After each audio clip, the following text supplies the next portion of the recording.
अगर आप आज के टाइम पर किसी शॉप पर जाकर किसी शॉपकीपर से कपड़े वॉश करने के लिए निरमा मांगते हैं तो आपको निरमा ब्रांड की जगह किसी और ब्रांड का डिटर्जेंट पाउडर दे दिया जाएगा, जिसका कारण आपको आगे पता चल जाएगा। तो आइए जानते हैं कि 60% मार्केट कवर करने वाली निरमा डिटर्जेंट ब्रांड आज कहीं पर क्यों नहीं दिखाई देती है।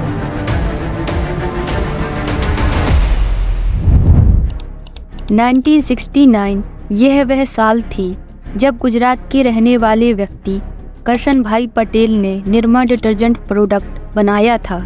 करशन भाई पटेल की एक बेटी थी जिसका नाम था निरुपमा।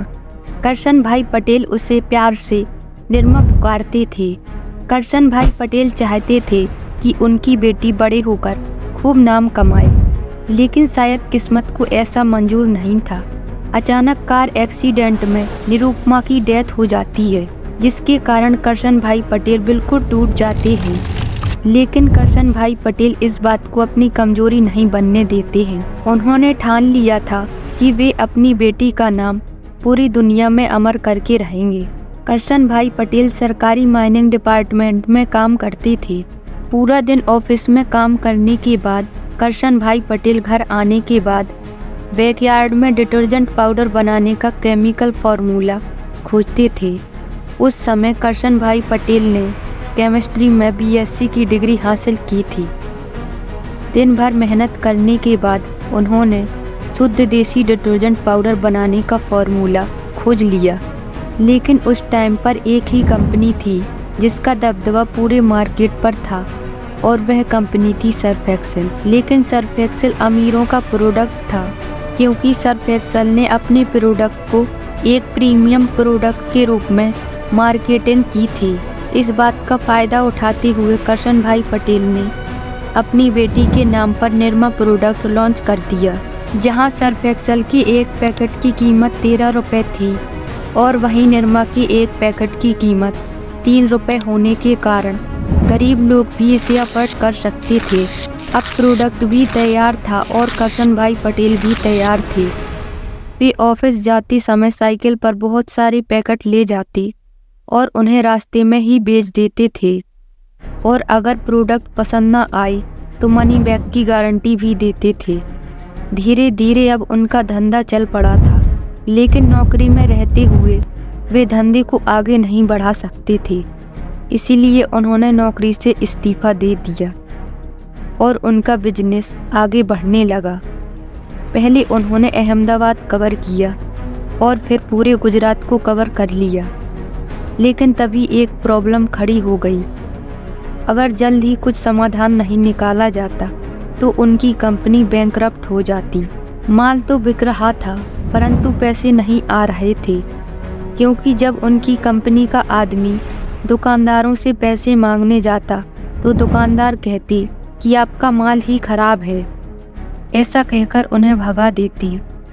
अब करशन भाई पटेल ने अपना दिमाग लगाया और 90% माल मार्केट से वापस मंगा लिया और अपने गोडाउन में स्टोर करवा लिया।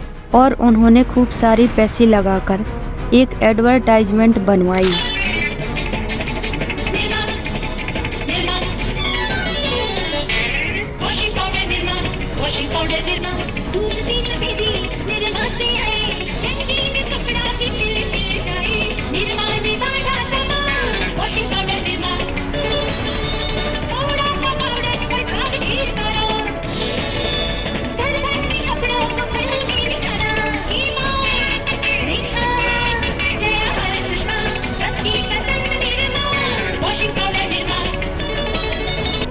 उन्होंने इस ऐड को 1 मंथ तक कंटिन्यूअस चलवाया, जिससे देखते ही देखते इस प्रोडक्ट की बहुत ज़्यादा मांग होने लगी और दुकानदारों के पास माल न होने के कारण वे करशन भाई पटेल के पास पहुँचे और निरमा की डिमांड करने लगे।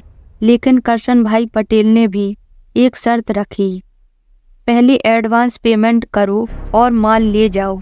और दुकानदार एडवांस पेमेंट करके माल ले जाने लगे और देखते ही देखते कंपनी ने 60% मार्केट कवर कर लिया। इसी बीच निरमा ने कुछ और नए प्रोडक्ट भी लॉन्च किए, जिसमें कुछ फेमस भी हुए। लेकिन आज के टाइम पर निरमा कहीं पर भी नहीं दिखाई देता है। इसका कारण था कि निरमा अपने प्रोडक्ट की पैकेजिंग में कोई खास बदलाव नहीं कर पाया, क्योंकि निरमा की कीमत बहुत कम थी।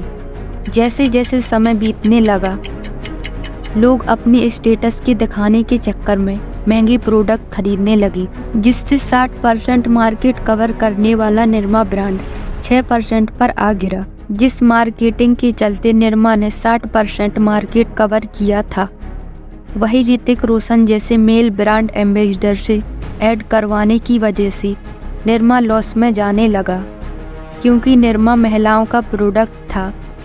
इसी वजह से लोगों ने निरमा प्रोडक्ट को नकार दिया और आज निरमा कहीं पर भी दिखाई नहीं देता है। आशा करते हैं कि आपको ये वीडियो ज़रूर पसंद आया होगा। अगर पसंद आया है तो वीडियो को लाइक करें और चैनल को सब्सक्राइब कर लें। अगर आपको किसी टॉपिक पर वीडियो चाहिए तो आप लोग कमेंट सेक्शन में बता सकते हैं। तो उस टॉपिक पर जल्द ही वीडियो आएगा। तो मिलेंगे नई वीडियो में, तब तक के लिए गुड बाय।